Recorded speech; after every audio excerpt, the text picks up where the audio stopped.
This is the typical perspective of what you see in most RV YouTubers' videos of coming into TTO.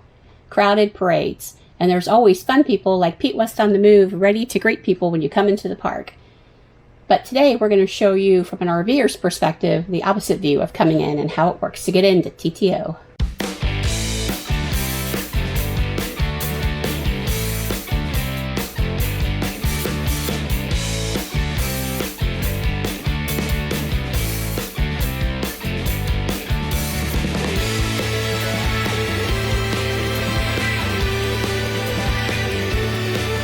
It's very stressful to get in here because you can't get in before noon. If you try to get in before noon, they will turn you around and shoot you out.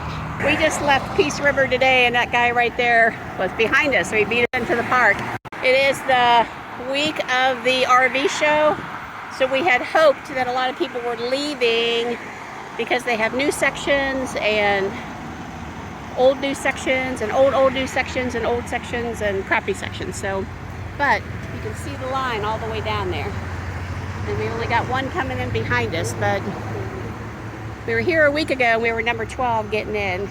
So it is recommended that if you are already in the park, that if you want to go somewhere or come back in, you don't do it at this time or you'll be trapped in this line. Because eventually it breaks off into two lines where you can go in up here, but it takes a while to get there. I'm outside the top of the truck. We are towing, of course, our beautiful river stone. There we go, a little bit better. Easy tow from Peace River, about two hours. Less than that. That's right, about an hour and 45 minutes. So, 12:02. Yep, 12:02. Here are the rules for TTO. You cannot arrive at this park any earlier than 12 o'clock. If you get here before 12, if you turn into the driveway, they will wait till you turn in the driveway, and you'll be greeted with somebody with a golf cart that will tell you go down to the parking lot and turn around, and you have to leave. You are not allowed to be on the premises before 12, strictly enforced. So it's probably one of the strictest parks we've ever pulled into. We've had some that were 12 o'clock, but they would at least let you line up. If you do get outside the park on 27 and you're in one of the lanes to turn into TTO, you will get a ticket if you're there before noon, and you'll get it from Claremont Police Department, $185 for that ticket. So Bob, what do most RVers do when they're waiting to get into this park?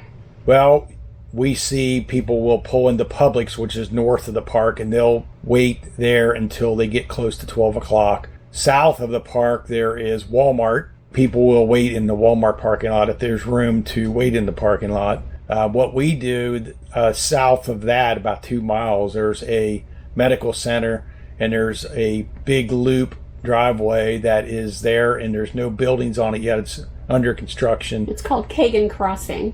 Yeah, Kagan Crossing, and we time it pretty close to 12 o'clock, so we just circled around twice and then went back out on 27 and got in line into the traffic lights on 27 are very long. You got a lot of traffic, a lot of turn lanes, so the traffic lights can be 5 minutes long. So it's stressful because you're trying to get there at noon if you're trying to get a spot with concrete. And we normally don't care, but we were getting some service work done, underbelly work done, so we were trying to help out myself and the technician that was coming out because we were going to be laying on the grounds. We've been in Florida for a little bit, but it's mostly rain and been not very nice. And today it's like so sunny and so hot. And also, while I'm standing up at the top of the truck here, I feel like I should be doing the princess wave to anybody that might come by. So once you get to the guard shack, you will get a packet for the park. They also will assign you a number, and this number will correspond with the amount of people that are ahead of you, and they will instruct you to go back to the holding area. So in front of us you see what's all going in, and over here on the right hand side where the little building is, the pool and stuff, is the staging area. You go in, you make a circle around the lot, the Thousand Trails guy takes you to a spot. We are lucky number 19, which is actually pretty good. But it is stressful. They made us take a really hard left and then a really hard right to get into the spot that they were taking us to. So that's what we were doing at this point. Yeah, it gets a little crazy sometimes, that is for sure.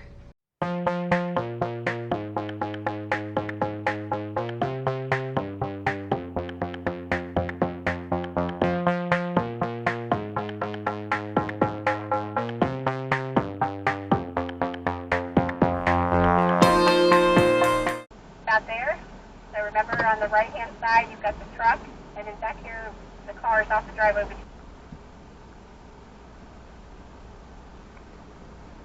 Doing good? Okay. You're doing good? Watch your truck over there on the right-hand side. Okay, you're doing good? You're doing good? I'm going to run over here real quick. Okay. You're coming back. We'll get it figured out and straightened. You're okay with the car over here? Keep on coming back. This is actually perfect. Keep coming straight back. I'm going to take you to the end of the driveway, and then we can see how far you want to go back. So let's stop here and check it. So that's our little ditty about how, from an RVer's perspective, it is like to get into Thousand Trails TTO Orlando. Yep.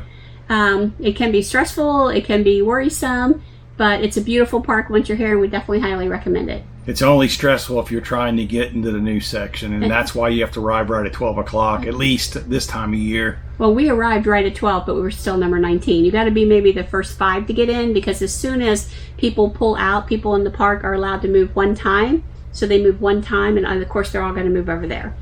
But we're very happy with the section we've got. We've got a nice big large area and a nice big, it's not a soupy area, it's not overcrowded, so we were pretty lucky with what we got. Yeah, we sort of like the areas with a large grassy area, because we got to open up our garage to be able to get the motorcycle out.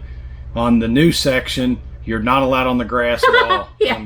You're not. They don't even like when you put a sign in the grass. In fact, they yelled at us the first time we were here because we drove the bike on the grass to get it back to the garage. They said, don't drive on the grass. We're a toy hauler. We have a motorcycle. They're like, I don't know, lift it up, put it inside, lift it up, move it. It's 1,000 pounds. We can't really carry it. So there's a lot of rules on the new side.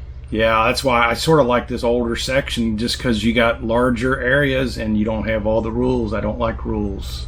I've lived around rules my whole life. And that's right. Bob threw them out the window. Yeah. So we hope that you guys will give us a thumbs up on this video, smash up that notification bell. Bob wants you to give us your comments, give us your war stories. Have you ever gotten ticketed out in front of TTO before? I would never sit out there and get a ticket for $185. No. Ridiculous.